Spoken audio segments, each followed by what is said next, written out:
శ్రీమాత్రే నమః. సత్తుపల్లి పట్టణ శివారు నందు వేంచేస్తున్నటువంటి శ్రీ లక్ష్మీ గణపతి ఆలయంలో నిర్వహిస్తున్నటువంటి రాజశ్యామలాంబ సీత దశమహావిద్య మహాయాగము 11 కోట్ల కుంకుమార్చన 11 లక్షల కొబ్బరికాయలతో ప్రత్యేక దశమహావిద్య దేవతలకు సంబంధించినటువంటి ఒక యాగము మనం ఫిబ్రవరి 10వ తేదీన ప్రారంభం చేశాము.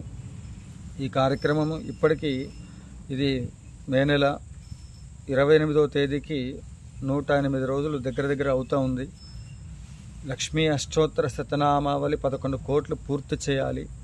ఇప్పటి వరకు మనము సంఖ్యను చూసినట్లయితే కోటి దగ్గరలోనే ఉన్నాం. ఇంకా 10 కోట్లు దగ్గర పెండింగ్ ఉంది. భక్తులు మహిళలు ముఖ్యంగా అష్టోత్తరము చెప్పగలిగేటువంటి ఒక భక్తులు దేవాలయానికి విచ్చేసి ఈ కార్యక్రమాన్ని సంఖ్య పూర్తి చేసి లోకక్షేమం కోసం జరిగే ఈ కార్యక్రమాన్ని జయప్రదం చేయవలసిందిగా కోరుతున్నాం. పూజా ద్రవ్యాలన్నీ కూడా ఇక్కడ మేము ఏర్పాటు